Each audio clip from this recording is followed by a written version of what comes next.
So here we are in 2019, and I'm finally getting to do another passion project. It's something I've been wanting to do for a while because it's something that has been with me as I've matured as a human. I'm not an autograph hunter by any stretch of the imagination. I'm never usually that bothered about it.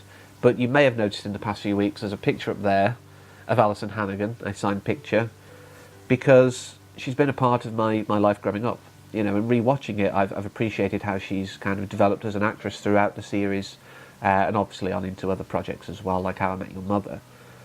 But, you know, for me to do that, obviously it is kind of a big thing. The issue I had with sort of covering Buffy and Angel was that there's sort of 12 seasons combined, 7 of Buffy, 5 of Angel. It would have potentially meant 3 months devoted just to talking about that, which to some may have felt like I was becoming a channel devoted to that.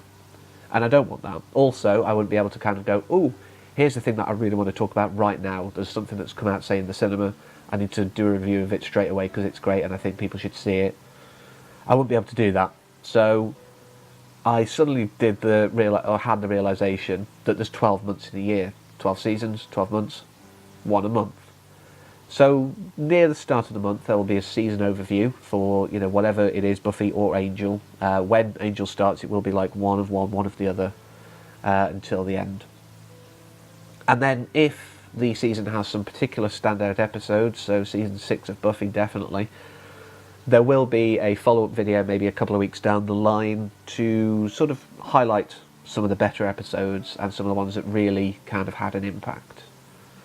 So of course we're going to start at the beginning. We're skipping the film, the Christy Swanson film, because there's much that has been changed in the lore through the series that I can kind of call that an Elseworlds tale, if you will. It's an alternate history of what happened to Buffy before she moved to Sunnydale. She didn't burn down the gym in the film for one, which is something she definitely says she does, even within the first season of the series. So there are changes that are made.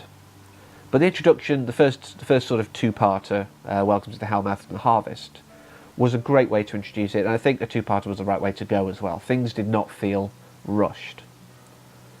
Because we needed to introduce Buffy, you know, to people who'd not seen the film, but also to people who had, to go, this is a slightly different telling. In the film it was a reincarnation deal, which is why we see Christy Swanson playing the historic versions, and the great Mr. Sutherland playing, you know, the Watchers throughout the years as well. But in the series, it's a different girl each time.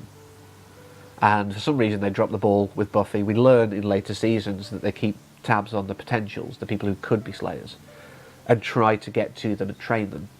For some reason that just didn't work in Buffy's case.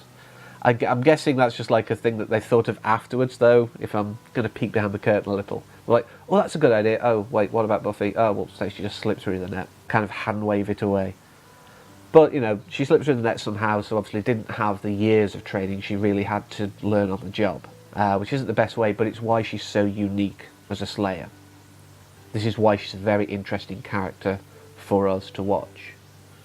So we needed that introduction. We needed, obviously, the new Watcher because Merrick still died in this reality, even though he was played by a different guy. You know, he died in this reality, so she needed a new one, and that's where we got Tony Head's Rupert Giles, who really, I think, throughout all the seasons had a great character development. He started as, you know, very stuffy, stiff upper lip, as we learn later, to almost, you know, undo what he did when he was younger, when he was kind of more rebellious and a wild child, like many of us are. But he really kind of, you know, got into his stride once he was kind of dismissed from the Watchers' Council. But we'll get to that in a few months. We had to introduce, of course, you know, Xander and Willow, her closest friends as they would become, and also the lovely person that is Cordelia. I mean, at this stage, you know, I say that entirely sarcastically, of course, but she does obviously, you know, get some character development down the line, but again, that's for a few months' time. But here she seems nice and friendly until we see that she's mean to Willow. You know, we learn that she's the classic, stereotypical, popular, cool, mean girl thing. If you're not like me, you're beneath me.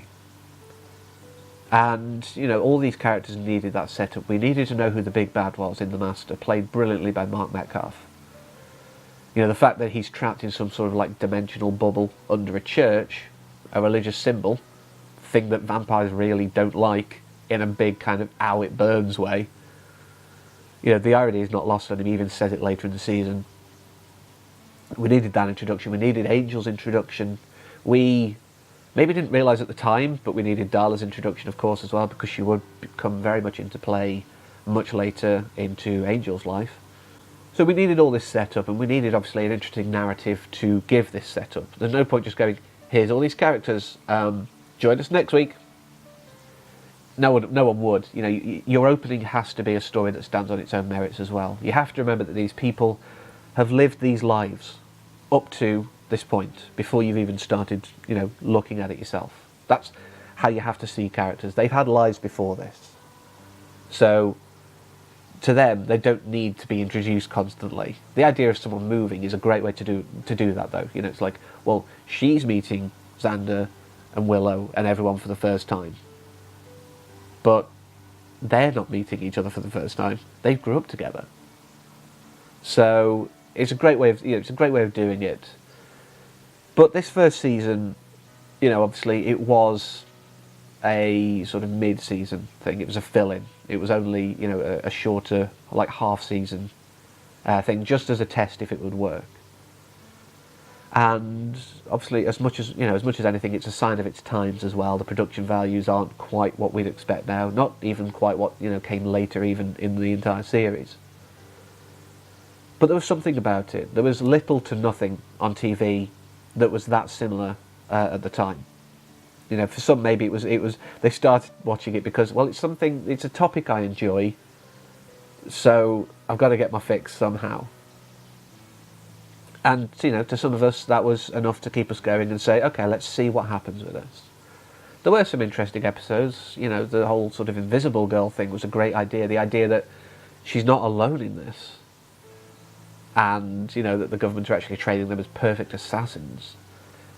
The idea that, you can turn invisible by just being ignored because of mystical energies. Because that's another thing, of course, that they had to introduce. Sunnydale is on a hellmouth, a confluence of evil mystical energies. And it's not the only one, as we learn later in the series. But the idea that this can, not only draw creatures and demons and whatever else, but it could create some weird side effects even for just normal people. And this gets, reinvented, I guess, in the 7th season as well. We see a different angle of it where they've kind of taken it to extremes, because the energy's kind of building up a lot more. So if this is like, Hellmouth at like just bubbling along level, season 7 is Hellmouth at full percolation. But yeah, this first season, it's strangely easy to love despite its flaws. You could see that they were trying to find the voice, trying to find, the visual style, trying to sort of basically get into the characters, and sort of live in them a while. But it paid off. They got a second season, and so on and so forth. And, they've got a fan base that's as rabid today as it ever was. And I'm really glad that I stuck with it, because it has informed a lot of my life. We're going to cover something next month that, really had a big impact on me and sort of guided some of my personality development, shall we say, for a while. I'm mildly embarrassed by it, and you probably figured out what it is by that, but hey, I was young. Why not? But yeah, it's been an important part of my life, and it's definitely maybe not stood the test of time in some aspects, but the fact that, I didn't hate rewatching it, I think says a lot, to the underlying quality. If you're willing to give it a go, if you're willing to look past its flaws, the potential is there. It just needs a watcher to guide it. And that will, I think be played out over the next few months. So I do hope you've enjoyed this first season overview. There won't be a follow-up. I don't think there's any massive standout episodes. But next month we are tackling season 2, which I think has a few standouts. There's quite a few bad ones too, but we'll get to that next time. So until then, as always, thanks for watching and take care.